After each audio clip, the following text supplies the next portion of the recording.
মাননীয় মডারেটর, সম্মানিত বিচারক মণ্ডলী এবং আমার পক্ষ অভিভাবক দলের বন্ধুরা, সবাইকে জানাই আমার আন্তরিক সালাম। আসসালামু আলাইকুম ওয়া রাহমাতুল্লাহ। আজকে আমাদের বিতর্কের বিষয় নির্ধারণ করা হয়েছে জলবায়ু পরিবর্তনের জন্য দায়ী উন্নত রাষ্ট্র কিন্তু ভুক্তভোগী উন্নয়নশীল রাষ্ট্র। অত্যন্ত যুক্তিসঙ্গত কারণে আমি এর পক্ষে অবস্থান করছি।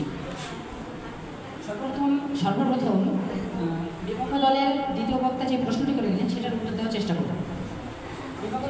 বিপক্ষ দলের প্রথম বক্তা প্রশ্ন করলেন, উন্নয়নশীল দেশগুলো যে কার্বন নিঃসরণ করছে সেটা কি আমাদের চোখে বাঁধে না?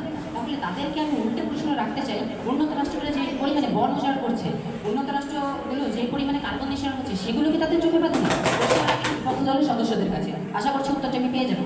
এবং দ্বিতীয়ত কথা হচ্ছে, আমাদের দেশ, আমি যে দেশে বসবাস করি সেই দেশের কথাই আমি বলতে চাই, বাংলাদেশ কার্বন নিঃসরণে মাত্র 0.4% অবদান রাখে। সেখানে তারা কীভাবে বলছে উন্নত রাষ্ট্রগুলো অতিরিক্ত কার্বন নিঃসরণের জন্য দায়ী? প্রশ্ন রাখলাম বিপক্ষ দলের সদস্যদের কাছে। এখানে পৃথিবীতে সর্ব উচ্চ লেভেলে রয়েছে আমেরিকা, যেটা সবচেয়ে বেশি কার্বন নিঃসরণ করে। কিয়োটো চুক্তিতে শিল্প উন্নত দেশগুলোকে নির্দিষ্ট হারে কার্বন নিঃসরণ কমানোর কথা বলা হয়েছিল। যুক্তরাষ্ট্র চুক্তিতে সই করলেও পরবর্তীতে তারা তা প্রত্যাখ্যান করে।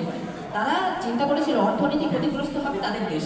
তাহলে যারা অর্থনৈতিক ক্ষতিগ্রস্তের জন্য উন্নয়নশীল দেশগুলোকে ক্ষতিতে ফেলতে পারে, তাহলে তারা কার্বন নিঃসরণের জন্য দায়ী নয় কেন? প্রশ্ন রাখলাম বিপক্ষ দলের সদস্যদের কাছে পেয়ে যাবে। 2015 সালে প্যারিস চুক্তি, সেখানেও আমেরিকা সই করেনি, কারণ সেখানেও তারা একই বিষয় চিন্তা করেছিল, তাদের অর্থনৈতিক উন্নয়ন ক্ষতিগ্রস্তের ভিতর পড়বে। 2017 সালে প্রেসিডেন্ট ডোনাল্ড ট্রাম্প ঘোষণা দেন, আমরা কার্বন নিঃসরণে ভূমিকা রাখি না। তো সেখানে আমি বিপক্ষ দলের কাছে প্রশ্ন রাখতে চাই, জলবায়ু পরিবর্তনের জন্য দায়ী যদি সকল দেশ হয়, তবে উন্নত দেশগুলো কেন তাদের দোষ অস্বীকার করছে? প্রশ্ন রাখলে বিপক্ষ দলের কাছে আশা করছি উত্তরটা আমি পেয়ে যাবো। উন্নত দেশগুলো মোটেও সচেতন নয়, কারণ বর্তমান সময়ে উন্নতশীল দেশগুলো অতিরিক্ত সচেতন হচ্ছে। প্রতিদিন সংবাদ মাধ্যম, ইউটিউব, ফেসবুক ও বিভিন্ন প্ল্যাটফর্মে জলবায়ু সচেতনতা ছড়িয়ে পড়ছে। মিলিয়ন মানুষ climate strike, green living, zero West নিয়ে কাজ করছে। তাহলে সেখানে থেকে তারা কীভাবে বলছে উন্নয়নশীল রাষ্ট্রগুলো সচেতন নয়? প্রশ্ন বিপক্ষ দলের কাছে আশা করছি উত্তরটা আমি পেয়ে যাবো।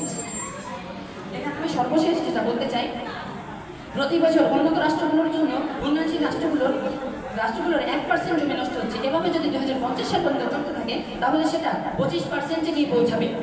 তাহলে যখন খাদ্যের অভাব দেখা দেবে, তখন কি আপনারা বিশ্বাস করবেন উন্নত রাষ্ট্রগুলো দায়ী? প্রশ্ন রাখলাম বিপক্ষ দলের কাছে আশা করছি উত্তরটা আমি পেয়ে যাবো। এই বলে আমি আমার সংক্ষিপ্ত বক্তব্য শেষ করছি।